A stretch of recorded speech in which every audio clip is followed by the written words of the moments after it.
Hi, I'm Liz Hamson, editor of Property Week, and I'm delighted to be joined today by Sophie of Savills, one of our partners in the Climate Crisis Challenge. As COVID-19 throws the future of our cities into question, many are embracing concepts such as the slow street movement, which encourages people to walk and cycle rather than use overcrowded public transport or jump into their cars. And the 15-minute city, whereby people can meet most or all of their needs within a short walk or bike ride from their home. Both could have hugely positive impact on the environment if they take off, the operative word being if. Sophie, I know Savills is particularly interested in the slow streets movement. We'll come on to that in a minute, but how do you see city living evolving in the wake of COVID-19? Will we see that widely predicted exodus to the suburbs and the countryside? So I think I want to start off by saying that this is definitely not the death of the city, as many people have been talking about. You know, cities have evolved and they are incredibly resilient. That's not to say that we haven't seen more people interested in moving to more rural locations or buying somewhere or moving somewhere with more green space or close proximity to a park, that sort of thing. We definitely are seeing that trend, but how long that carries on for really remains to be seen. But what we know is that when COVID and the threat of COVID passes, cities will still be there and they still will be centres of culture, heritage, entertainment. That buzzy environment that you get in cities will continue to attract people to them. So I think that's really important. And also from a sustainability point of view, I think it's worth pointing out that cities on a per capita basis are much more sustainable and emit much less carbon per person than you do in a rural location. Perhaps unsurprisingly, you know, we have less reliance on cars, there's higher density, there's also the ease of being able to do more decarbonising projects at a larger scale. So cities really are that sort of sustainable place to live and to work and to play. What about this whole de-densification piece though? So people, you know, are talking about obviously this exodus, which we haven't really seen happen. But what about the idea simply that they're not quite as populous as they were? I mean, do you see there being a long-term de-densification occurring?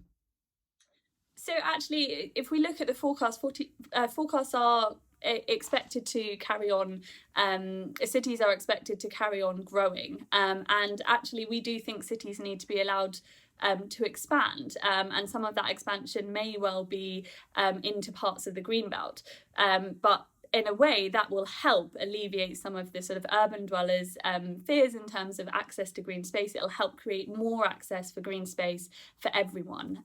So that's definitely what we could see happening. Maybe the growth of suburbia possibly. And what about the whole working from home situation? Clearly the advice now is that we must work from home if we can, and that seems to be it's going to be with us for quite some period. People are talking about 6 months potentially, and that's left the city's centres in particular quite quiet, certainly a lot quieter than they used to be before the lockdown. What does this all mean for the sustainability agenda? Yeah, you know, I think home working and even when we look post-COVID, I think it really does have a place, and I think what we'll see evolve is a hybrid model where some of the time is spent working at home and some of the time is spent working in the office, and that office working will continue to be really important for collaboration, creativity, in-person meetings, etc. But from that sort of sustainability point of view, there really is a trade-off. So when you're working at home, obviously you don't have to worry about the commute. You're also not tied down by your company's sustainability policies, which can vary hugely. But on the flip side, particularly in winter months, saying this as we're coming up to the winter, you are going to have to heat your home not just in the evenings, but during the day. And heating of residential housing stock throughout the UK is a really big area of concern. It's something like 15% of the UK's carbon emissions comes from heating homes. And that's the equivalent to all of the petrol and diesel cars on the road in the UK. So it's something that urgently needs needs looking at. We're reliant on gas boilers, so fossil fuel. Our energy efficiency of housing is some of the worst in Europe. What is positive is we are seeing some policies coming through trying to address this, but it's definitely an area that needs some look at, especially if people are going to be working from home more in the future. I think that's such a critical issue that you raise, and people haven't really sort of got their heads around that aspect of it, have they? But as you rightly say, there are some government initiatives coming through. There's that £2 billion fund, isn't there? Yeah, the Green Grant, yeah. But there's a limited. I mean, 2 billion.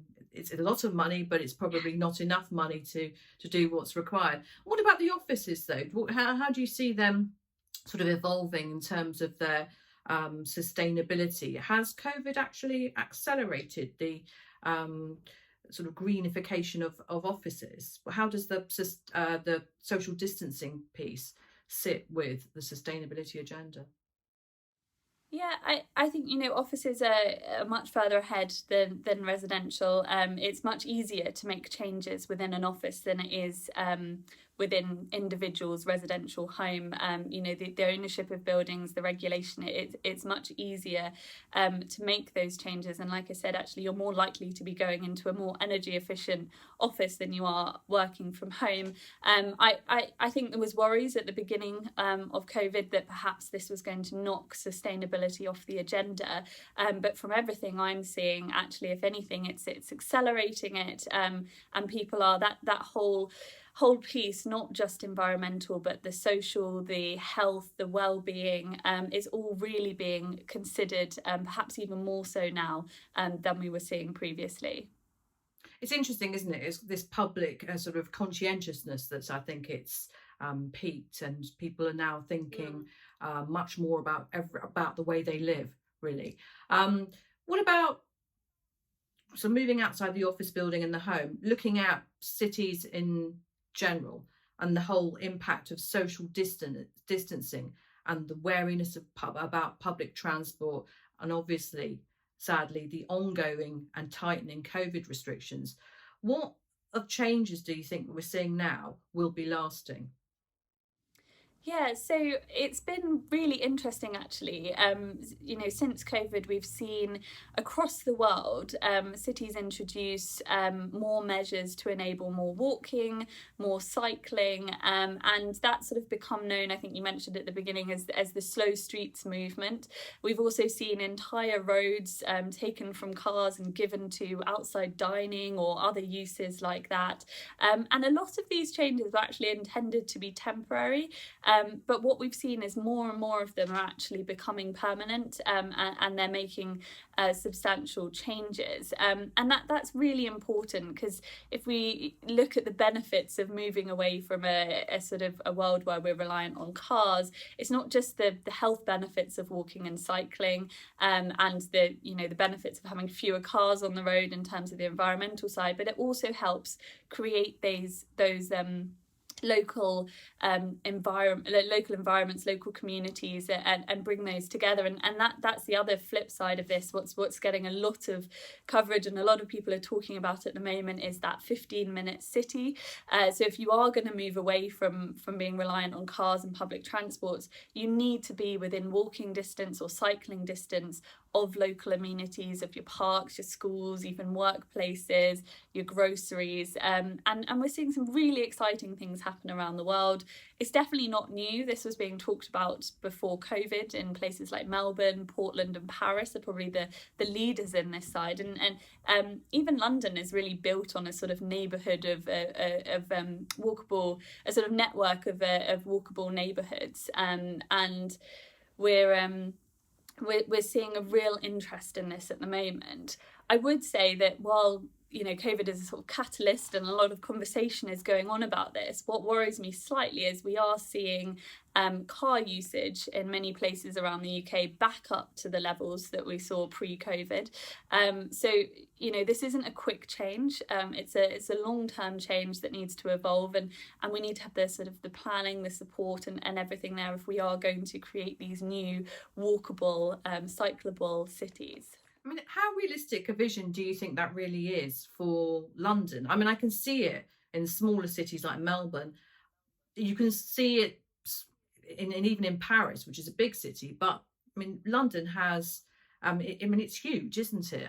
Is it really achievable, the 15-minute city or the slow streets movement? Could that really take off here? And what do we do about that issue with rising car use again?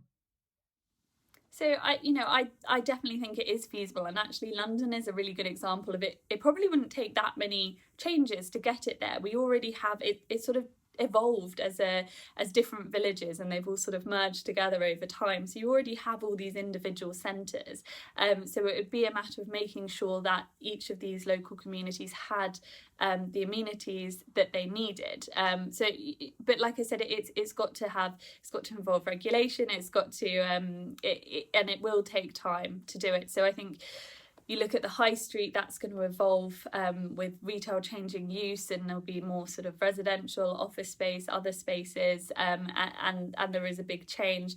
And in terms of car usage, I think it's showing people that there is the alternative, and often people are using cars because they don't have the alternative yet. Give them the alternative, and I think people would rather use that.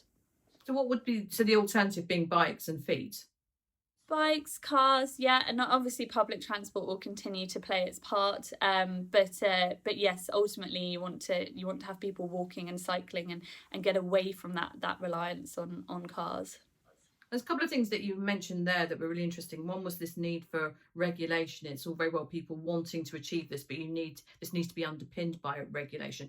And something else that I know it's important to you, and you're seeing sort of developing around the world, circular economy policies. So that they're coming through in other parts of the world.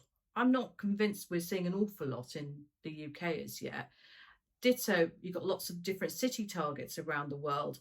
Again, not 100%. I'm seeing an awful lot certainly in London and in other cities in the UK. What role do you see regulation playing in facilitating and accelerating the climate agenda here, so we do see some of these policies implemented? Yeah, I mean, critical is essentially the answer. And in London, they have launched a sort of plan for the circular economy a few years ago, and they're sort of talking about it. But as you say, we are still further behind other cities around the world. So Amsterdam is a really good example. They've got their donut city policy, which if nothing else is just a great term to use, and we can really look and we can learn from these places, and particularly within real estate, I think where the circular economy can have one of the biggest impacts is when we look at construction and concrete, and we know how bad concrete is for the environment, and the more that we can get that into a circular economy, the better. And there are places in the US where that's already in regulation, so there are things that can be done. And actually, on regulation, I think the other really important thing to mention is actually technology, because I think technology, it potentially has some of the solutions that we need to building sustainable cities. There's so much going on at the moment, from mobility, renewable energy technologies, heat capture from the tube, and we need to have regulation that allows cities to embrace this technology rather than sort of creating a sort of hostile regulatory environment. And where do you think we are at the moment in terms of the regulatory environment? How sort of amenable is it? I think it really depends where you look. So, in London, they've got a big plan set up recently with their new targets, and I think it's happening. It just takes a bit of time. So I think it's important to look abroad, see what we can learn there. Also pioneer new technology here that's relevant for here. It's getting there. It's making progress, but it won't happen overnight. No, it's a big project, isn't it? But if you look abroad, and some of the examples of circular economies there, you mentioned Amsterdam. Are there any examples that you think could be a blueprint for what happens in UK cities? I think where we'd have the advantage is actually being able to pick the good bits from all the different cities. So, Amsterdam is a really great city, but it's also quite small. It's very different in terms of layout to what we have here. Other cities that are sort of notable in the circular economy are Charlotte in the US, again quite a small city. So I think it's about picking aspects from there and learning and bringing that all together to create what works for London or other cities around the UK, because it's not just London who are looking at this, it's most of the cities. So looking ahead to the next 12 months, 5 years, what do you think lies in stores for cities and the climate agenda? What are your hopes, fears and expectations? Yeah, so I think one of the topics that I think we'll hear more and more about is air pollution. I think because it's not only the environmental impact but also the health impact that it has, which can be really severe.